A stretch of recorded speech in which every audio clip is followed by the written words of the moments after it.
السلام علیکم ورحمۃ اللہ وبرکاتہ۔ نحمدہ ونصلی علی رسولہ الکریم، اما بعد فاعوذ باللہ من الشیطان الرجیم، بسم اللہ الرحمن الرحیم۔ ربی اشرح لی صدری ویسر لی امری واحلل عقدۃ من لسانی لیفقہوا قولی۔ وَإِذْ وعدنا، اور جب ہم نے وعدہ لیا موسیٰ علیہ السلام سے 40 لیلۃً راتوں کا، ثم پھر اتخذتم پکڑ لیا تم نے اجلا بچھڑے کو اپنا معبود، من بعدہ بعد اس کے، وانتم اور تم ظالمون ظالم تھے۔ پچھلی آیات میں ہم نے پڑھا کہ کس طرح اللہ تعالیٰ نے بنی اسرائیل کو فرعون سے نجات دلائی، پھر ان کو دریا پار کروایا۔ اب ان کی ہدایت و رہنمائی کے لیے تعلیم کی ضرورت تھی۔ اسی تعلیم کو دینے کے لیے اللہ تعالیٰ نے موسیٰ علیہ السلام کو کوہ طور پر 1 یا 2 دن کے لیے نہیں بلکہ 40 راتوں کے لیے بلایا۔ تو بنی اسرائیل نے حضرت موسیٰ علیہ السلام کے کوہ طور پر جانے کے بعد ایک سامری شخص کے کہنے پر بچھڑے کی پوجا شروع کر دی، یعنی انہوں نے اللہ کو چھوڑ کر ایک بچھڑے کو اپنا معبود بنا لیا۔ یہ سامری جو تھا وہ بھی بنی اسرائیل میں سے تھا، جو ان کے ساتھ ہی دریا پار کر کے آیا تھا۔ اللہ تعالیٰ فرماتے ہیں وَأَنْتُمْ ظَالِمُونَ، اور تم ظالم تھے، یعنی اللہ تعالیٰ کی اتنی بڑی بڑی نشانیاں دیکھنے کے باوجود کہ کس طرح اللہ تعالیٰ نے ان کو فرعون سے نجات دلائی، پھر بھی انہوں نے اللہ کو چھوڑ کر ایک بچھڑے کو اپنا معبود بنا لیا۔ اللہ تعالیٰ فرماتے ہیں ثم پھر عفونا، ہم نے معاف کیا، عنکم تم کو، من بعد ذالک بعد اس کے، لعلکم تاکہ تم تشکرون شکر ادا کرو۔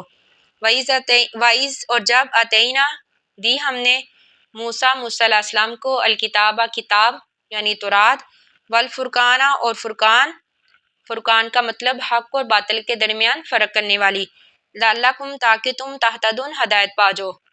ہر آسمانی کتاب حق اور باطل کے درمیان فرق کے لیے ہوتی ہے، اسی لیے یہاں تورات کو فرقان سے تعبیر کیا گیا۔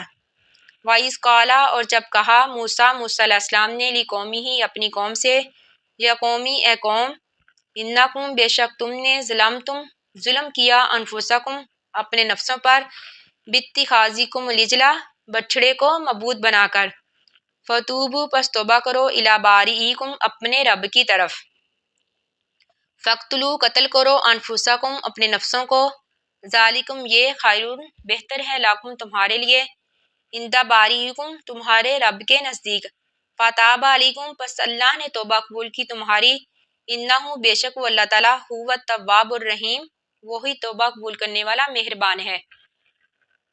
جب موسیٰ علیہ السلام نے بنی اسرائیل کو شرک پر تنبیہ فرمائی، ان پر اس بات سے غصہ ہوئے تو ان کو توبہ کا احساس ہوا، تو ان کی توبہ کے لیے ہی یہ قتل کا طریقہ تجویز کیا گیا۔ اس کے بارے میں مفسرین کی 2 رائے ہیں۔ پہلی رائے یہ کہ 2 صفیں بنائی گئی تو انہوں نے ایک دوسرے کو قتل کر دیا، اور دوسری رائے یہ ہے کہ جن لوگوں نے شرک کا ارتکاب کیا تھا، یعنی جنہوں نے اللہ کو چھوڑ کر بچھڑے کی پوجا کی تھی، ان کو ایک صف میں کھڑا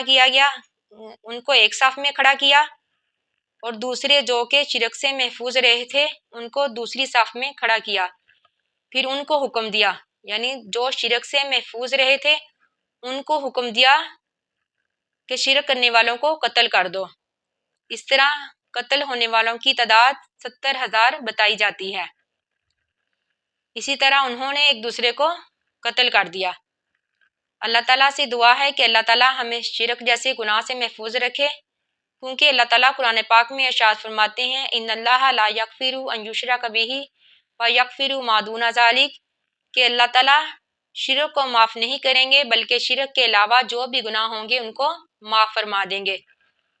آخر دعوانا ان الحمد للہ رب العالمین۔ السلام علیکم ورحمۃ اللہ وبرکاتہ۔